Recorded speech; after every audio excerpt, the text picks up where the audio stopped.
السلام علیکم ورحمۃ اللہ وبرکاتہ۔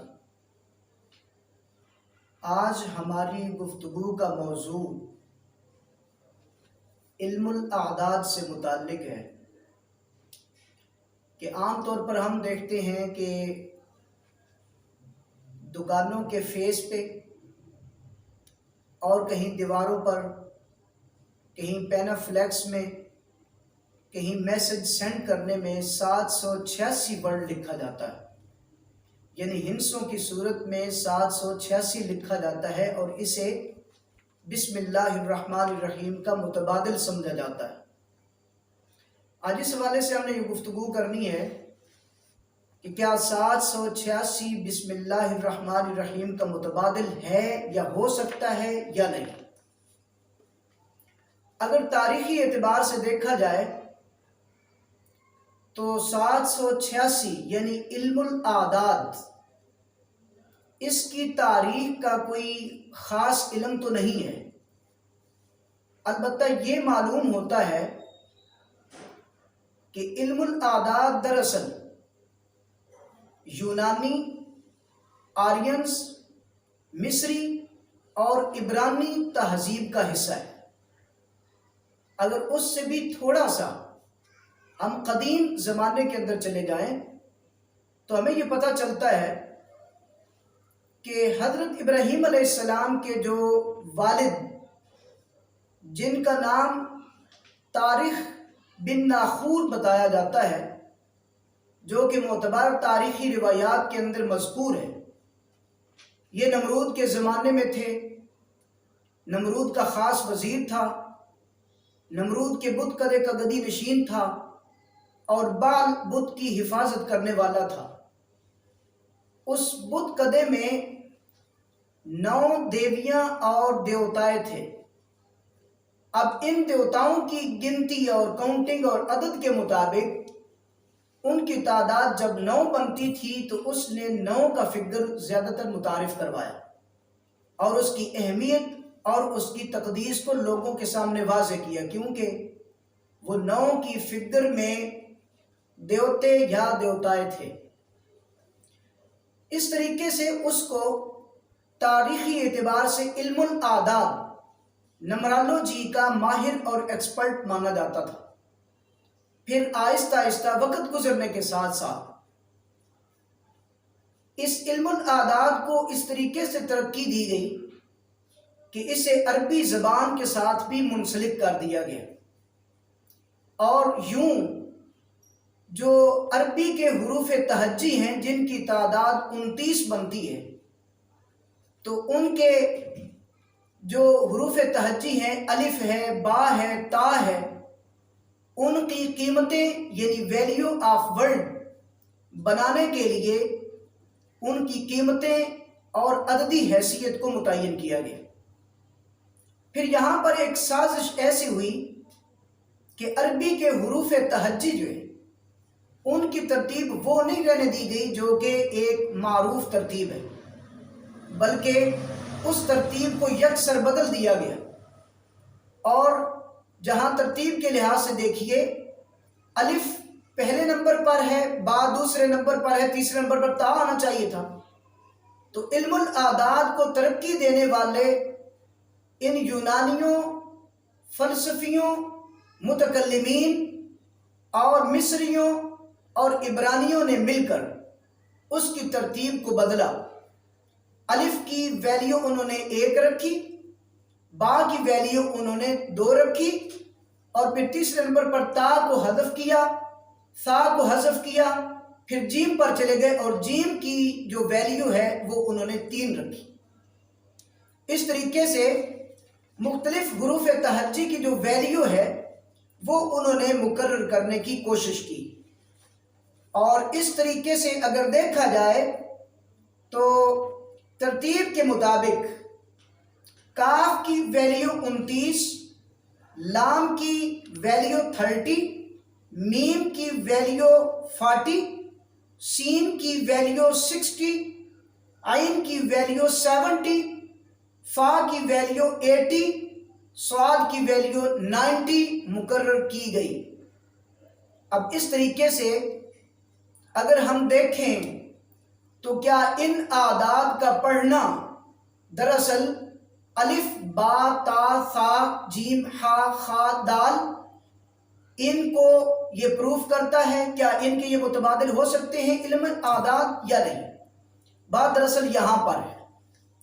اور اسی طرح سے یہاں پر سوال یہ پیدا ہوتا ہے کہ کیا پھر بسم اللہ الرحمن الرحیم کے متبادل یہ جو فگرز ہیں، یہ ہندسے ہیں، یہ ہو سکتے ہیں یا نہیں؟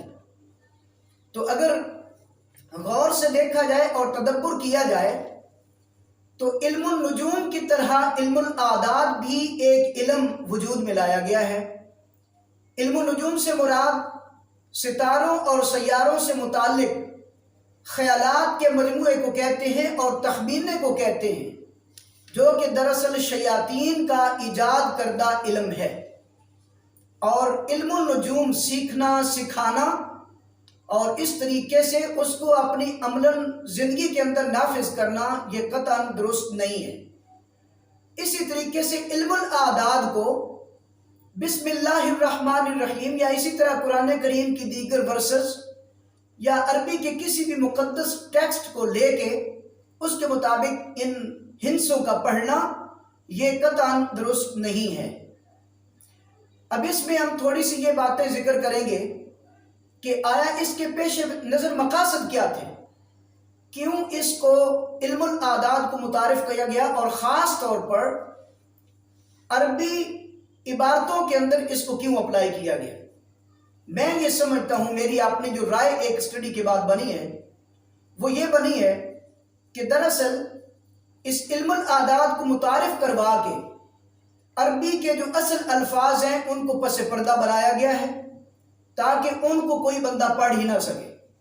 جب عربی کے اصل الفاظ، اصل حروف پس پردہ چلے جائیں گے تو قرآن کریم کی جو عبارتیں ہیں، جو ورسز ہیں، جو آیات ہیں، ان کا پڑھنا بالکل ناممکن ہو جائے گا۔ اسی طرح نبی کریم صلی اللہ علیہ وسلم کا جو ذخیرہ حدیث ہے اس کو پڑھنا بھی ناممکن ہو جائے گا۔ لہذا اب بات یہ ہے کہ دیکھیں جی، علم الاعداد ٹھیک ہے، فلسفیوں اور ان کی ایجاد ہے، لیکن اس کے مقابلے میں ہمیں اپنی اصل جو عربی ہے اسی کو ترجیح دینی چاہیے۔ قرآن کو قرآن پاک سمجھ کر اور اس کی آیات کا صحیح تلفظ کے ساتھ ہی پڑھنا چاہیے۔ اسی طرح نبی کریم صلی اللہ علیہ وسلم کی تعلیمات کو عربی زبان کے اندر ہی پڑھنا چاہیے۔ اس کے متبادل ان ہندسوں کو پڑھنا اور ان کو ان کا متبادل سمجھنا شرعی اعتبار سے قطعاً درست نہیں ہے۔ یہ دراصل جادو، ٹونے اور ٹوٹکے اور کالا علم رکھنے والے لوگ زیادہ ان ہندسوں کا استعمال کرتے ہیں، اور اس کے پس پردہ ان کے بہت سارے اور بھی مقاصد ہوتے ہیں۔ اور تعویذ بھی اسی سے ایک نکلی ہوئی شکل ہے جس پر ہند سے لکھے جاتے ہیں، بسم اللہ الرحمن الرحیم نہیں لکھا جاتا۔ اب اس کی شرعی حیثیت کو اگر دیکھا جائے تو سب سے پہلے ہم مثال لیتے ہیں نبی کریم صلی اللہ علیہ وسلم کی۔ آپ صلی اللہ علیہ وسلم نے جب دنیا کے بادشاہان کو خط لکھے اور اس میں اللہ کا حکم ان تک پہنچایا ہے، تو اس وقت دیکھا جائے تو آپ صلی اللہ علیہ وسلم نے ان خطوط کے ٹاپ پر بسم اللہ الرحمن الرحیم لکھا ہے۔ اب کچھ لوگ یہ کہتے ہیں کہ علم الاعداد ہم اس وجہ سے استعمال کرتے ہیں کہ اگر اس کی جگہ پر قرآن کی آیت یا بسم اللہ الرحمن الرحیم اگر لکھا جائے تو اس کی توہین ہوگی۔ تو دیکھیے، اللہ کے نبی صلی اللہ علیہ وسلم نے جو خطوط لکھے ہیں وہ نان مسلم کی طرف لکھے ہیں۔ جب خط ان کے ہاتھ میں گیا ہے تو اس وقت توہین کا کیا اندیشہ نہیں تھا؟ یقیناً یہ بات تو سمجھ میں آتی ہے، لیکن اصل مقصد تھا کہ جو شریعت کا بنیادی اصول ہے، جو اس کی تعلیمات ہیں، جو آپ صلی اللہ علیہ وسلم کا پیغام ہے، وہ ان لوگوں تک اسی حالت میں پہنچانا مقصود تھا جیسا کہ آپ صلی اللہ علیہ وسلم چاہتے تھے۔ دوسری بات یہ ہے، ہم نماز پڑھتے ہیں، نماز کے اندر یہی الفاظ اور یہی حروف عربی کے ہم اپنی زبان سے پڑھتے ہیں، تو وہاں پر کیا ہم ہند سے پڑھنا شروع کر دیں؟ علم العادات سے کام لینا شروع کر دیں، یا پھر ایسے ہے اپنی جو سوشل لائف ہے ہماری، اس میں ہم اگر اپنا نام لیں تو اس کی جگہ پر کیا ہند سے پڑھنا شروع کر دیں، والد کا نام لیں تو والد کا نام ہندسوں میں بتانا شروع کر دیں۔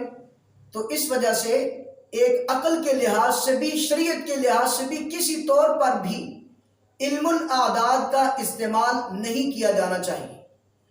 اور جو لوگ 786 کو بسم اللہ الرحمن الرحیم کا متبادل سمجھتے ہیں وہ دراصل انتہائی غلطی پر ہیں، ان کو اپنی اصلاح کر لینی چاہیے۔ بسم اللہ الرحمن الرحیم اپنے اصل الفاظ میں، اپنے اصل حروف میں، اپنے صحیح تلفظ کے ساتھ لکھا جانا چاہیے، پڑھا جانا چاہیے۔ اور اسی طرح دکانوں کے فیس پر، بازاروں میں، دیواروں میں جہاں بھی یہ لکھا جائے تو بسم اللہ الرحمن الرحیم ہی لکھا جائے۔ اللہ رب العالمین نے اس بسم اللہ الرحمن الرحیم میں جتنی برکت رکھی ہے وہ 786 میں قطعاً نہیں ہو سکتی۔